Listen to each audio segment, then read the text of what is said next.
Hey everybody, welcome to episode 7 of Between Whiskey and Pneumonia. Drew Shapiro here with my co-host Nick Hatt. Happy to be joined today by Matt Smith, founder of Brave American, entrepreneur since you were 18 years old. Been doing your own thing for a long time, and we're happy to have you here today and hear about how you got to where you are. Yeah, man. Thanks for having me. Absolutely. So tell us a little bit about Brave American, and it's a veteran oriented company. You guys are very focused on supporting veterans. Love hearing that. Can you tell us a little bit more about what you got going on? Yeah, so we're an e-commerce brand in the Brighton area. Right now, we occupy a 12,000 square foot building, and we have about 15 veteran employees on staff. We're 100% veteran employed, which is really cool, and we manufacture like wooden home decor, wall art, so wooden American flags, anything patriotic you can think of. We also sell a lot of apparel. And so we started that a couple of years ago with just kind of the mission in mind that we wanted to hire veterans and give back to veterans, and it's been a good thing. That's awesome. I love hearing that, and I think so many people in today's world kind of latch on to that veteran cause, and there's a lot of people that try to identify with that don't necessarily back it up, but I know you guys do so. Checking out on your website, there's a percentage of your profits that you give back to veterans, and it's like you guys walk the walk and talk the talk and all that. So we've learned that kind of being inside of that space now. Like a lot of people are skeptical when you're like, oh, everything's veteran made or we give back to veterans or whatever. But I think we've done a really good job of kind of proving that. Literally, I mean, growing the company, we didn't know if we'd be able to be 100% veteran employed. We didn't know how hard it'd be to find people, but it's been super easy for us. They just all love to work together. They kind of makes them feel like they're back in the military. And so it's cool to be able to say literally every single product that ships out of our building was touched by a veteran. So, it's the real deal. It's been good. that's awesome. Now, when did you guys start the company? We started in April of 2019, but we really didn't get rolling until like January 2020. Okay. So you started during COVID? So we started just before COVID. My partner and I, so I'll kind of go in the backstory how it happened. We owned a marketing agency helping home service businesses all across the country, advertise on Facebook and that kind of stuff. So lawn care guys, window cleaner guys, that kind of stuff. And a buddy of mine who's a veteran made me this ginormous wooden flag that was on our wall. And every time someone would come into our office, they'd be like, oh, where'd you get that? How much was it? How do I get one? And I'm like, dude, I think we could sell these things online. And so we reached out to the guy who built it for me, who's a veteran. I'm like, hey, if we were to sell these, would you want to make them for us? And he's like, yeah, I'll give it a go. And he owned a wood shop, cabinet shop, so he was doing some other stuff. So we started April of 19, and by January 2020, he called us one day. He's like I can't keep up with this, so I kind of have to make my business a priority. So Mitch and I had to make a decision at that point, like, do we go learn how to manufacture something on our own? Like, we're just not the most handy guys, but can we figure it out and get our own shop, that kind of thing? And so it was either that or just keep the business super small. And so we hired our first employee in 2020 in January, got I think it was around 4,500 square foot shop. And then we just started going crazy. And then that's when COVID hit. So we get all of our equipment in there. It's me, Mitch, one other guy, and COVID hits. And we're like, oh crap. Like, everyone's closing doors, and but it was actually the opposite for us, because now that nobody was working, they were just sitting on their phones at home, Right. And so they saw our ads on Facebook, and we went from like 0 to 4.5 million that year, which was wild. So we went from having one employee upwards at our highest. We've been up to close to 25 that year, and then we kind of systemized things a little better and trickled it back down a little bit. Wow, that's awesome. Nice. That was wild. It was a crazy year. Good for you. That's phenomenal. And you guys host a podcast as well, or you host a podcast? Yeah. So I've had a podcast for like home service business providers for years now called the Service Industry Podcast. And that was kind of where my entrepreneur journey started, was starting a pressure cleaning business out of the Linden area. And that's kind of where I learned like a lot of the things that I implemented into Brave American, just have employees, leadership, all that kind of stuff. And so through that business, going to conventions and all these other things, I met guys in our industry all over the country, and found out fairly quickly that our business was growing a lot faster than most other guys. And so they started asking for, marketing advice, or, hey, can you run my Facebook ads since yours are doing so good, or that kind of stuff. And so That's kind of how that podcast became something, because I was like, I have information that I could give people that could help them. And so that was just something we did for free just to help people, kind of get started and rolling. That's awesome. I think you get a ton of perspective the more experience you have, right? And Oh, yeah. I listened to your last episode about, what to do if there is a recession or Yeah. is there going to be a recession. Nick and I talk about this stuff all the time. It's like, hey, we kind of have seen this before in, 07, 08. Yep. And if you're looking at it from a perspective of having some experience, there's a lot of opportunity to be had. So For sure. the reason I wanted to ask about that is, going back to when you started Brave American and kind of coinciding right with the beginning of the pandemic and everything shutting down is, Yep. What were some of the challenges you faced with that? But obvious challenges, but what were some of the opportunities as well that it created? Like you said, people on their phones at home, not out as much. Yep. The cool thing about the pandemic, like I said, everyone was on their phone, and it was just like, it didn't matter what kind of ad we launched, they all worked. And I think e-commerce probably advanced 5 or 10 years just in that 1 year, what it would have taken without the pandemic versus what it's at now. How many people started to learn how to buy things online that weren't typically buying things online? How many people do you know now that have their groceries delivered every week that didn't before? Right. And so kind of that whole thing was a whole learning curve for us. But in our niche, which is woodworking, there's a lot of guys that do woodworking, but most of those guys aren't very good at business. We were kind of the opposite. We didn't really know anything about woodworking, but we were good at the business side and the marketing side. So we just brought people on board that were good at the woodworking. Yeah, I mean, we implemented a team that was good at the stuff we were bad at. And I think that was the reason we were most successful that year was just we assembled the right team at the right time. It's phenomenal. I know that seems to go industry wide. Oh, yeah. People are either great at one thing and not great at the other thing. My dad, being a physician, has always talked about his experience with physicians being the worst businessmen. Yeah. They all have this huge optimistic side where they'll fall for, every scheme, every pie in the sky deal. But the realistic, grounded stuff just is boring. And they might be great physicians, but they're not great businessmen. So that's interesting to hear. What other lessons have you learned along the way? I'm just really curious about how you've stood out in the industry. I think you hop on Instagram, you see a lot of, different, home decor items, concealment cabinets, all sorts of cool stuff. What have you guys done that you think separates you or has helped you stand out? Yeah, I think the one thing we did, I think we created a good brand for one. We had good designers on our team that really created a good brand, good marketing.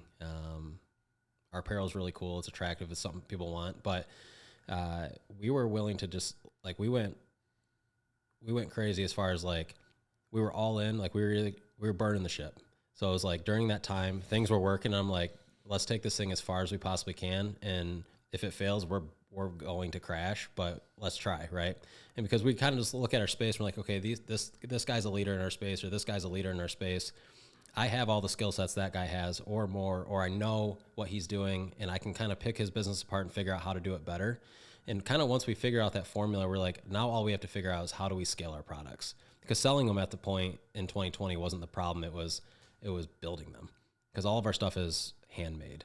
And so we spent hundreds of thousands of dollars on equipment, which most people wouldn't be willing to do. We just took a lot of really big risks that year, which I think that year a lot of companies pulled back, and we did the exact opposite, which is what I talk about a lot. If there is a recession, most people's first thing to do is to stop doing everything that they were doing. When what they need to realize is when everybody stops doing what they were doing, that's when you should be going 10 times harder, because now the market's wide open. Right. And so when all of our advertisers are like, oh crap, COVID's here, I'm turning my Facebook ads off. I'm like, well, I'm turning mine up, because now I know I can go find the customers that you would have found, and now they're mine. So that was probably one of the biggest things we did. I think that was probably attributed to the success that year. I love that. I refer to it as the law of contrary public opinion. Yeah. If everybody says one thing, I say bet the other way. Right. I wish I could take credit for that. It's a quote from an obscure movie. I don't know if you guys have ever seen it. I have no idea. Glenn Ross. Has anyone seen that? No. Al Pacino and Alec Baldwin, he gets up there. He's got the set of brass balls. These guys are real estate salesmen. You've never seen this? No. Al Never. Pacino's giving the speech in the bar about the law of contrary public opinion, but It's true. kind of like a culty salesman, movie, like up there with like Boiler Room, but even more obscure. Yeah. But that's one thing that's always stuck with me out of that was the trueness of the law of contrary public opinion and Yep. doing the opposite. And when everyone else is going nuts, if you can remain calm and look for the opportunities, Yeah. I think they just become more clear. Yeah, it's like a huge myth. Like people think that people just stop spending money in a bad economy, and like the people that are struggling, that are already living paycheck to paycheck prior do. But there's a ton of people out there with a ton of money that don't change their habits. Right. So you just got to find those people. Yeah, I mean, Yeah. Then the importance of referrals. Yep. Birds of a feather flock together. And, Sure.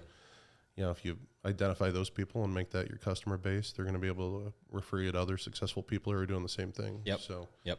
I think you touched on that in your last episode of trying to attract the right clientele. Oh, 100%. Yeah, I think that's any business though. Like in our pressure cleaning business, we always were striving to go after the higher income type families.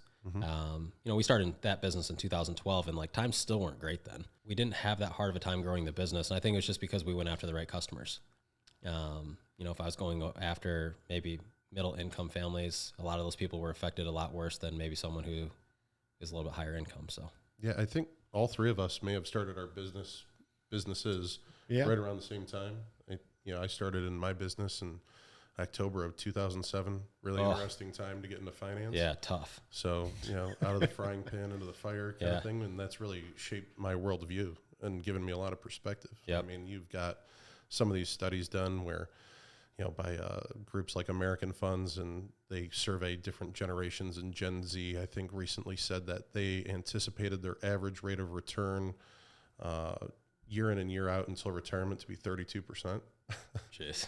Right. So just crazy stuff like that, and having a little perspective, having been around a little while, it's interesting. And I think all three of us have been through that, and, challenging time to start, but I think it pays some dividends now. And you're probably seeing that again now, right? Oh yeah. People are freaking out already. Yeah. And I mean, things are changing for sure. And even I have no idea what's going to happen, but whatever does happen, I'll just figure it out. I can tell you what, I know there's people, you said there's people freaking out, but the construction industry is showing no sign of slowing down. I Yeah. turn down work every single day. Yeah. Every single day. But it's funny, like you said about you're really good at business, but not good at building stuff. Yeah. I was the opposite, and it balls to the wall, like you said. Yep. Burning the fucking chips. We're not stopping until Yep. it's game over. And Yeah. I like that. Yeah. That's good. Yeah. I mean, it's not Because fun. that's the only way to do it, right? Yeah, what else are you gonna do? Yeah. You can't. You get plan B. You're going to use it. Yeah. I mean, I got to wake up and be excited every day, Right. Yep. So if I'm going to build something, I'm going to try to build it as big as I can. Yep. And maybe that doesn't work out every time. I don't know, but it's been working so far. That's good. So what made you get into the power washing, the pressure washing? Yeah, I had no money, basically.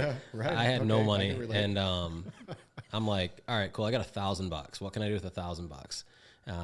And so I had a buddy in the industry, and back then the numbers he was doing, I was like, dang, dude, I could make that kind of money.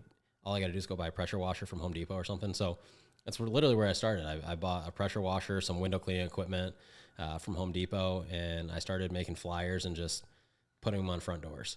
Before I know it, like phone call here, phone call there, I'm like, oh, this is kind of working. I tweaked my flyer a little bit. Oh, Right. that one worked a little better, and then I start to kind of learn like, oh, this is the stuff that's working. This isn't working. And then before you know it, you're busy. Right. And you're like upgrading equipment. And so that's just kind of how I get into it.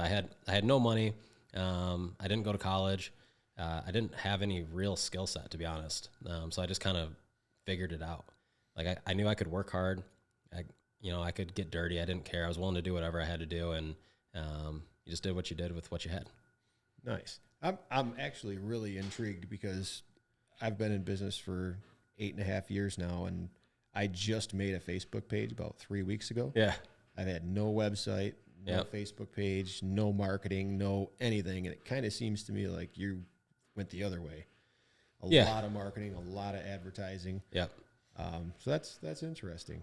Yeah. That's the stuff I'm definitely better at than if you were to say like, how do you use this tool or how do you use this pressure washer? I'd be like, I don't really know. I don't really know, but I can sell a job for you. Right. You know right, what I mean? No kidding. So yeah, everyone has different strengths, I guess. No, that's awesome. That's awesome. Mine is usually all word of mouth. Yeah. We do a lot of commercial work, a lot of road work, and Yep. it's all the contractors that we know is how we network. So, Yeah, that's huge. We always say like at our service company, like your customer list is everything.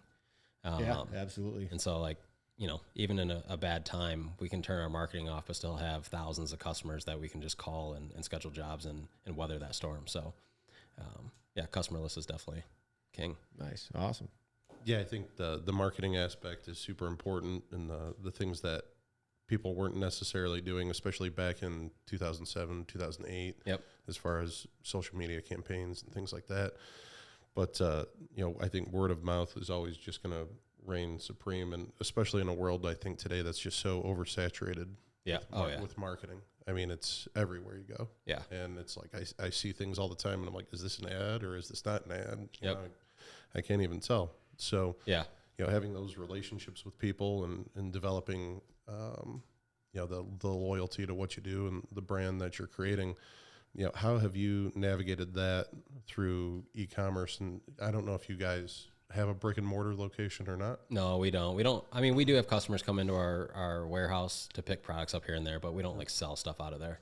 Right. So are you still able to create a relationship with those customers where you have them coming back for repeat business? And how do you communicate that, whether it's through the quality of your work or Yeah. you know, how you message it? Yeah, it was a big learning curve for us because you don't physically see your customer like I was used to.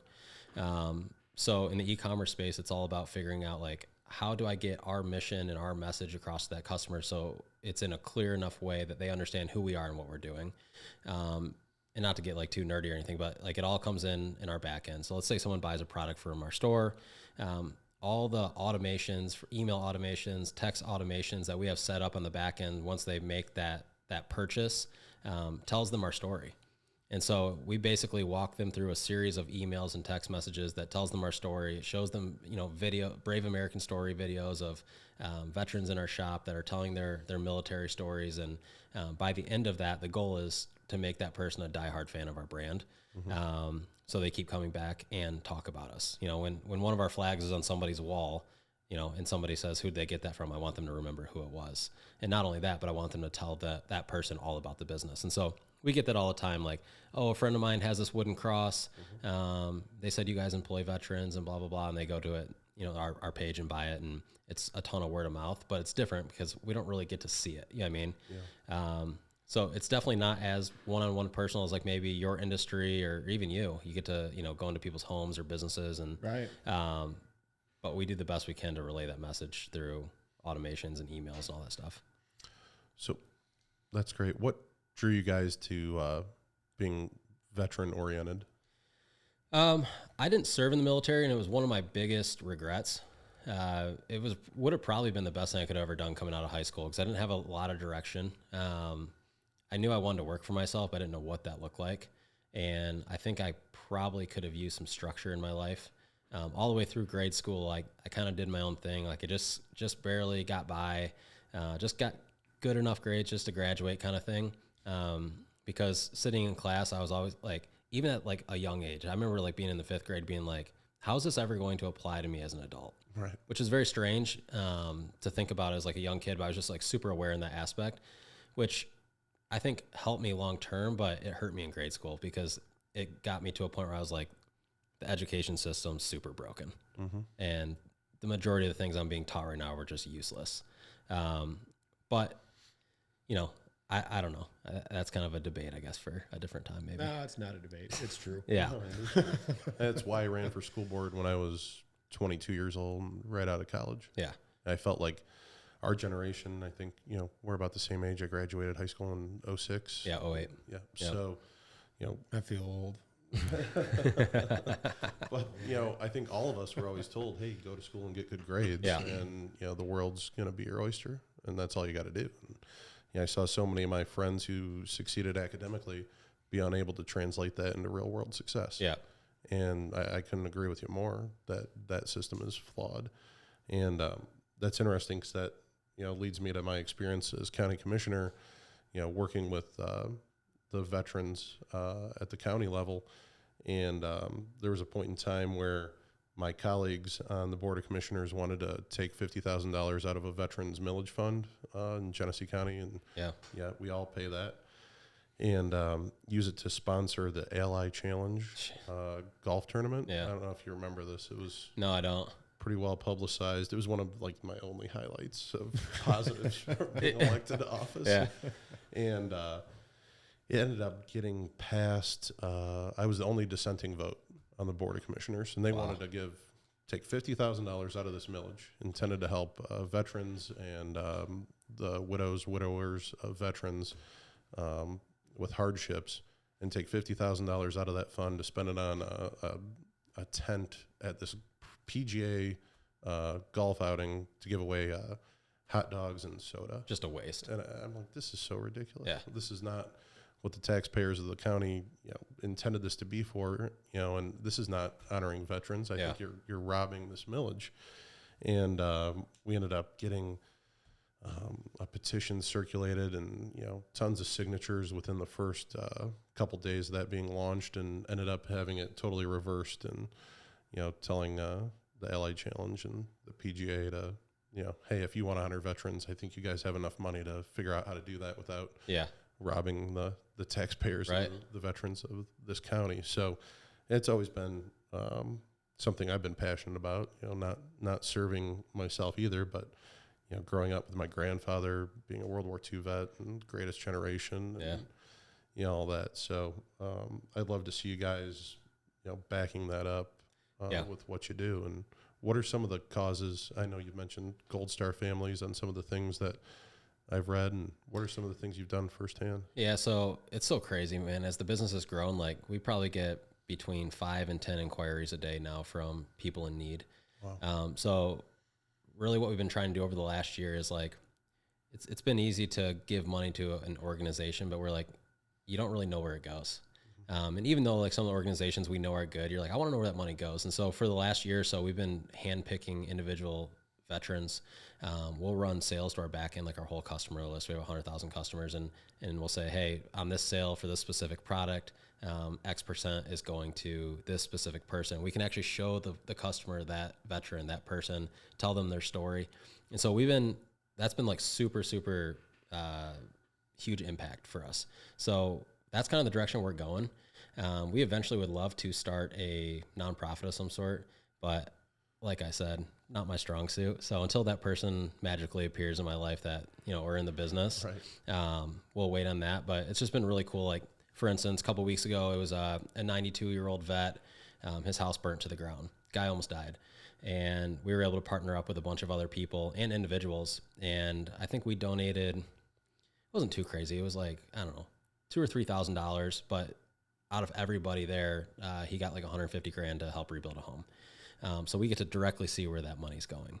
So that's really cool for us. This morning we donated $1,000 to a vet in Tennessee who was just diagnosed with ALS.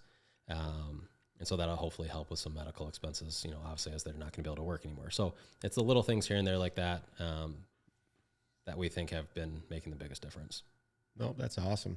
That's awesome. I like that you go directly to the vet, and it probably helps so you don't have to go through vetting all these different organizations. Yep. I know in the recent years there's probably been, and not any in particular that I can point out, but I do remember reading that they're kind of squandering their donation money. So I think there's a few out there that have been. It's good that you've been able to known for that. Yeah, and like we're super. I mean, like I'm super sensitive to the fact that there's a lot of people out there being like, are they really doing what they're doing? Right. Like overly freaks me out sometimes, actually. So like we just do the best we can is what we say, I think anytime you're doing something charitable, you're probably going to get those people that are, they're not really doing it. But for the most part, man, we have the coolest customers, and if we have like an emergency donation, maybe somebody was just diagnosed with something, they have weeks to live and they need help. I mean, like it's not uncommon for us to be able to raise $5,000 or $10,000 for an individual, like in one email like that. And so it's been really impactful. Wow. That's awesome. Yeah, that's awesome for you. Obviously you didn't get here overnight, and most brands don't just basically explode like you guys did. So what was some of the backstory to that and some of the maybe not so good times? You know, so many people just tend to focus on the end result. Yeah. Well, it starts back like when I was a young kid. I had a good friend whose dad was an entrepreneur, owned a restaurant, bunch of real estate properties, rental properties, and I didn't really have a dad growing up. So he kind of took me under his wing, and I give him all the credit for like the way I think. Like you said earlier, like majority of kids are taught to go to school, get good grades, do the 4 or 6 year university thing, go into tons of student loan debt, and then hope they make it out on the other side. He was the complete opposite. He was, go to school, get good grades, but learn how to make money and then learn how to make your money work for you. And so like literally as a 6th grader, he's telling me, when you get older, you got to learn how to make money work for you. And somebody implementing that, like nailing that into my head every single day is what kind of started the whole process of like, there's more than one way. And so coming out of high school and starting the home service company, I mean, I ate ramen noodles and paid myself no money for, 2-3 years at least. And even when the business was thriving, I was paying myself $500 a week, like just barely getting by. And people are like, why are you doing that? It's because I'd reinvest every dollar of profit I had back into the business to grow it more. And that's what paid off. Like I was just willing to sacrifice for as long as I had to. And even today, like I live so lean, it's not even funny. And it's because I've kind of conditioned myself. Like if you just postpone all the stuff right now and reinvest into the business, it will pay off dividends later. And, while all my buddies are out buying brand new boats and they're driving $50,000 cars and all this stuff, it's like, I just don't do that because, and we'll see if I'm right, I guess, but I just believe that if I can just condition myself and keep living this way long enough that it will pay off and that stuff won't even be a thought anymore. And I'll be able to do whatever I want. I think both of us are inclined to agree with that philosophy, and we talk about this all the time. Yep. I mean, the value of delayed gratification. It's a new thing for me, but I'm all right. I'm getting there. Yeah. Right.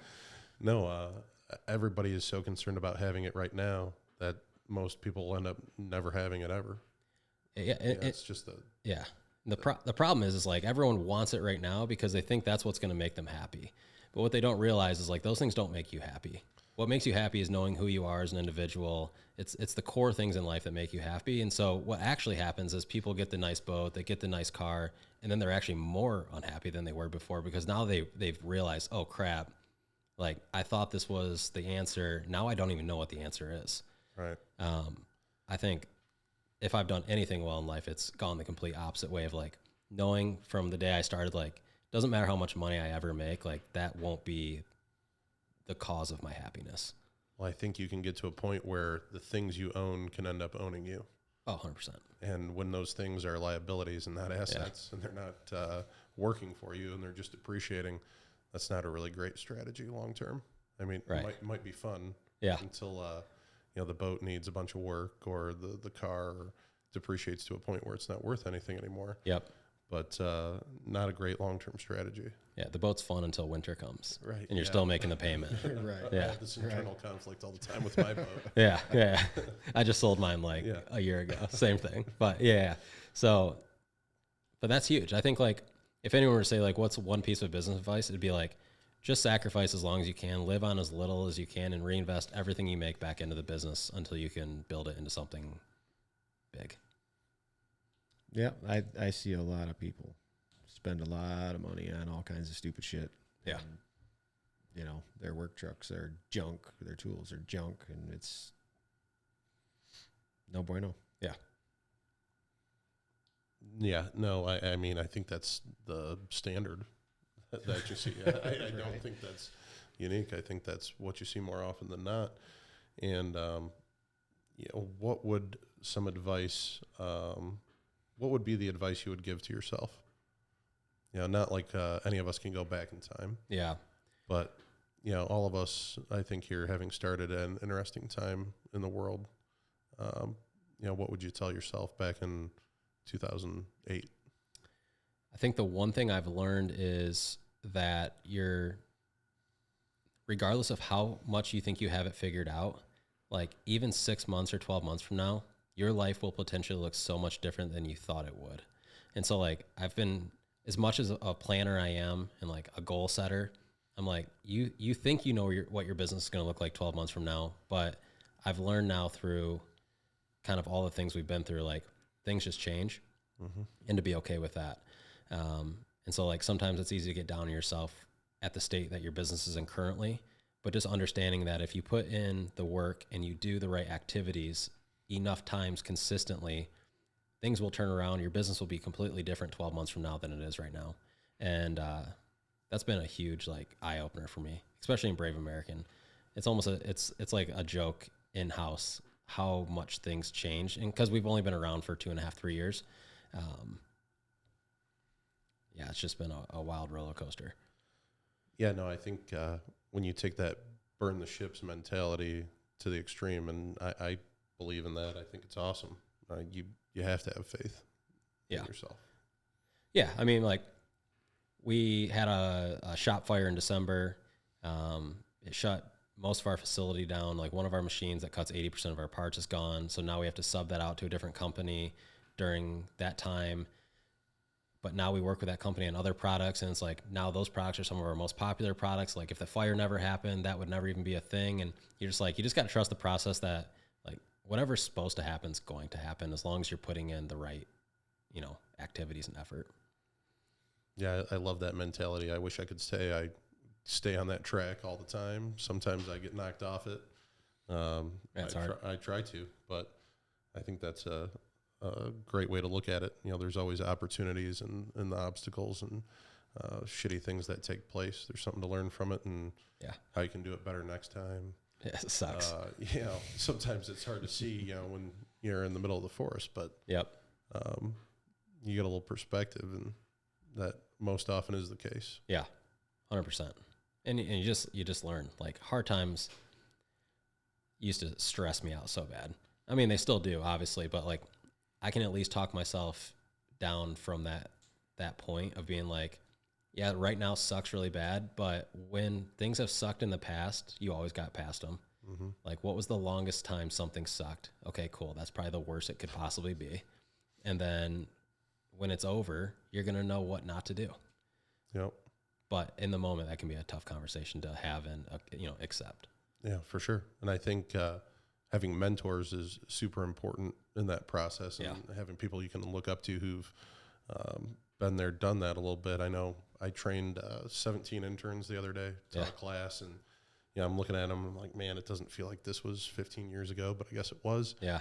And, just hearing some of their questions, and it's funny. They're like, well, what happens if I run out of people to call, or what happens if, I don't have any appointments? And I'm like, these are things that you're going to be worried about forever. Yeah. I mean, anybody who's been here 15, 20 years, I mean, they're going to tell you the same thing. Yep.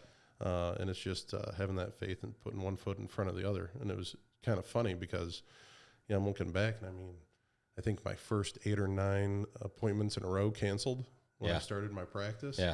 And I'm like, man, this sucks. Yeah, this is really hard. Like, how long can I do this for? Yeah. And, what if I can't fill my calendar for next week? Yeah.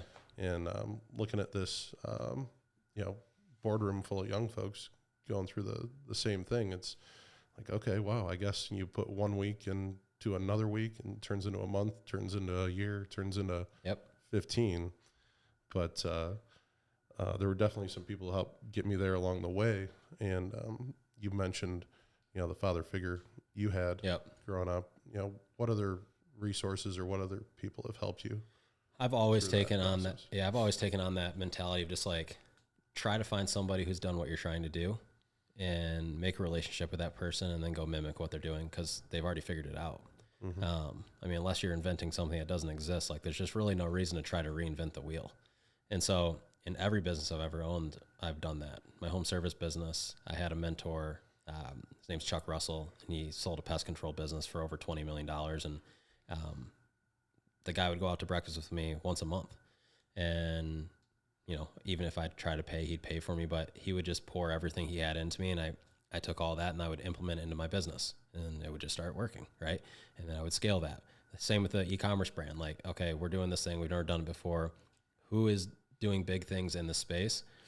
go make friends with those people, go pick their brain, provide them some kind of value so they're willing to help you in return. You know, and that's just been a huge thing for me. It's like, find somebody who's done what you're trying to do and just mimic what they're doing and put your own twist on it. Don't copy them, but there's no reason to reinvent the wheel.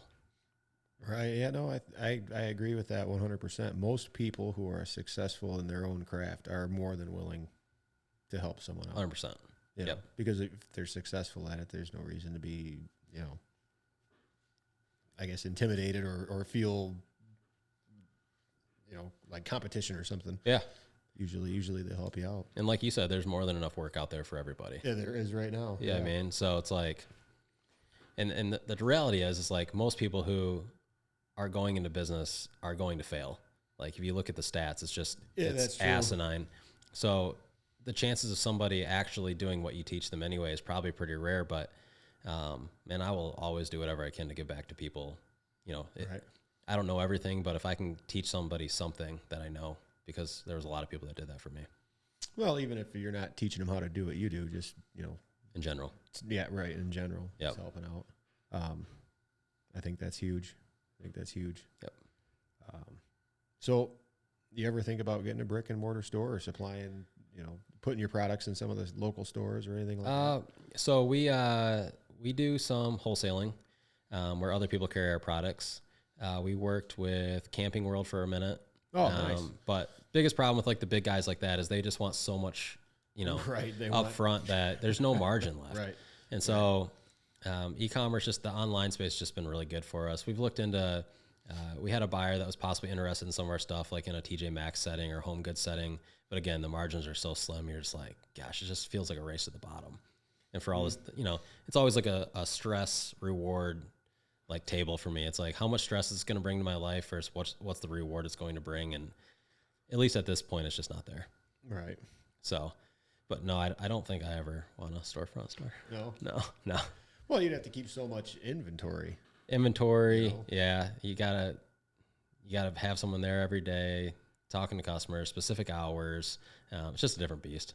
Right. So, and I don't think storefront's going anywhere, but I don't think they're as good as they used to be. No, I would agree with that. Most people are pretty socially inept, so Yeah. you can't even talk to them in a store. Right. Yeah. I don't know, like the last time I went to like a shoe store to buy a pair of shoes. Oh, I go to Red Wing Boots all the time. They're Oh, great. well, there you go. Yeah. But yeah, I can't handle a Kroger. Right. Yeah. I stay out of there. Yep. So, Yeah, no, I think that makes two of us. Might have to do that on the way home, though. I think I'm desperate. There's a Meyer. But that's great. No, speaking about learning about other people who've done things you're trying to do, I'd love to hear, you know, some of your advice on podcasting. And yeah, I think Right. Yeah. you know, What we can we should do? definitely have an episode. I think we kicked it around having an episode in the future Yeah. called how to not start a podcast. sure. Which includes like getting COVID like 2-3 Yeah. times, Rescheduling. and canceling, 6 or 8 times. and, Yeah. Yeah. So, yeah, how did that start for you? And I'd love to hear your advice. Yeah, so I didn't really know anything about podcasting. You guys have a way more legit setup than I do. But when I started, it was just like, how do I talk to people at a mass level versus one-on-one phone calls?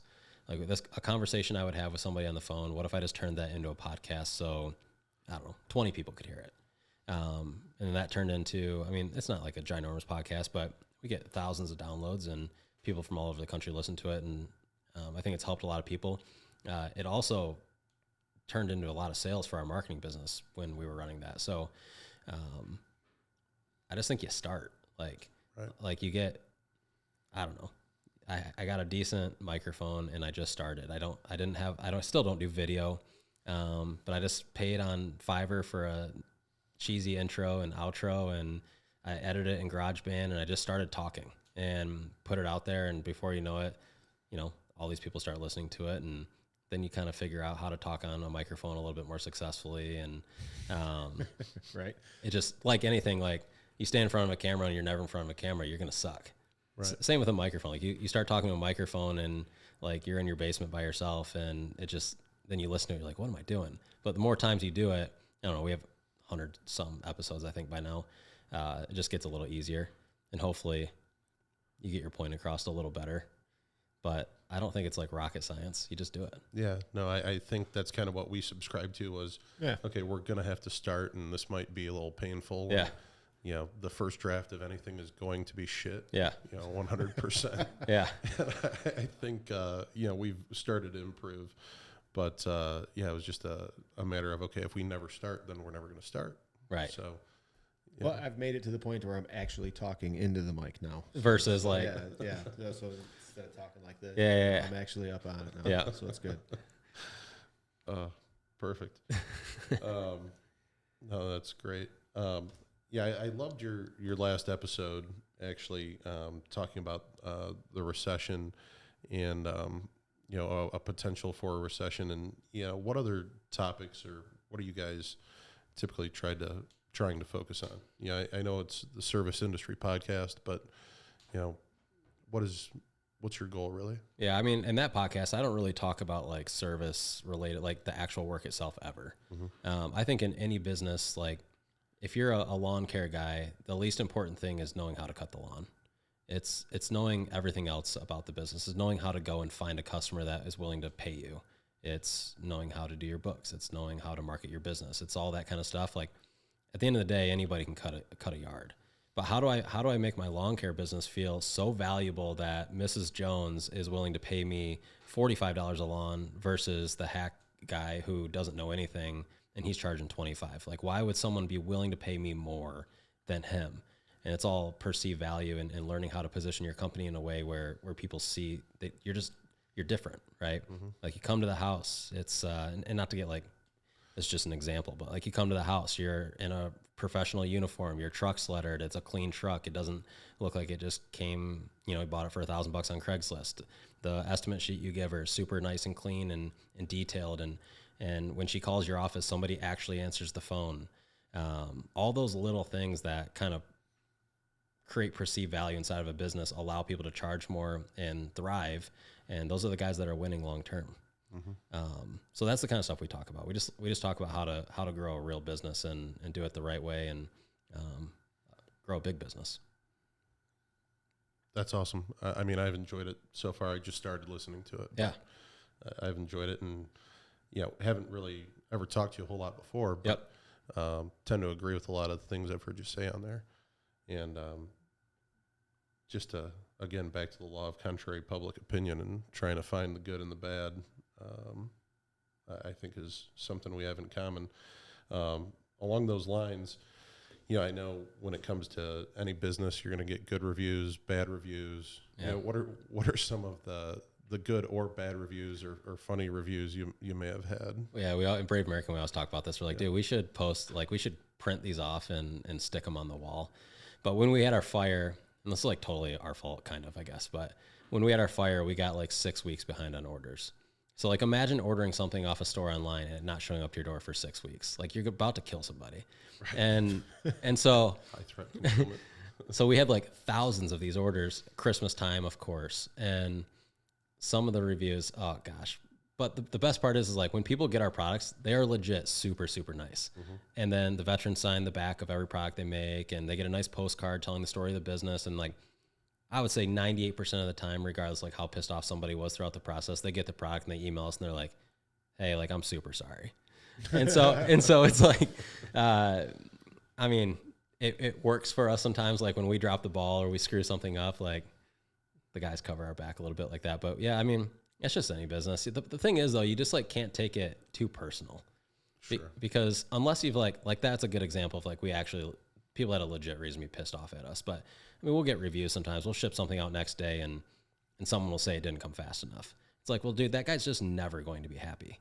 And not only is he not going to be happy with whoever he buys from, like the guy's miserable in life, period. So like, I just kind of go by the mantra of like miserable people like to make other people miserable. And so I just don't let it get to me. For sure. But if I screw up, like I'll own it. Right. Absolutely. Which, yeah. So I don't know. Yeah, no, I think it's funny to, look back on those reviews and be able to laugh at them, right? It might not be funny in the moment, but it is eventually when you get a bunch of perspective. Yeah. So I think we've all been there if you've been in business long enough. Yeah, it's not very fun. I know Nick was pretty pissed off when his holster took, like 3 months to get here? Yes, it did. Not from you guys. Yeah, that would have been us. That would have been us like last Christmas. You'd be like, dude, I bought a flag. Like, I get their handmade by 6 weeks. You're like, yeah, I know. I'm sorry. Yeah, it happens. I'll refund you if you want. I don't want a refund. I just want my product. All right. Just hang tight. Right, well, Hang tight. just goose freba. Yeah, it's Calm coming. down. Yeah, no doubt. So, and what else would you like people to know about you and what you've got going on? I'm a pretty quiet guy, honestly. Honestly, if like anything, I just want people to be like encouraged. Like I just hope like people can. I wish there was something I could do with kids in high school that I could like take the kid that was me that like struggled in school.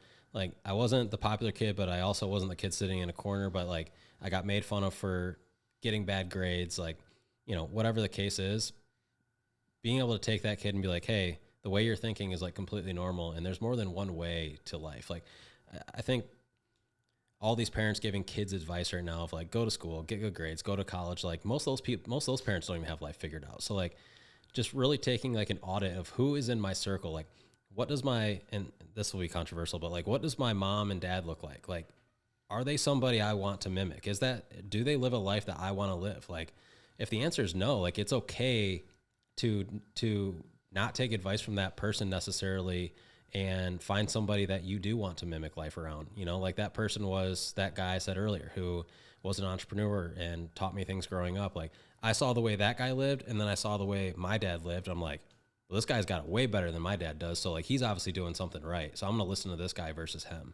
And, it doesn't mean you don't love your parents or whatever. Like I love my parents, but, there's just a lot of things that I felt I wanted to do different than them. Mm-hmm. And I just wish that message would like be more popular. Yeah. There's not just your parents. I think most people in general, like I've had dozens of people tell me, well, you should do this and you should do that and you need to do this. And I'm looking like, really? Yeah. You're not trying to do anything even near what me and my team are trying to do.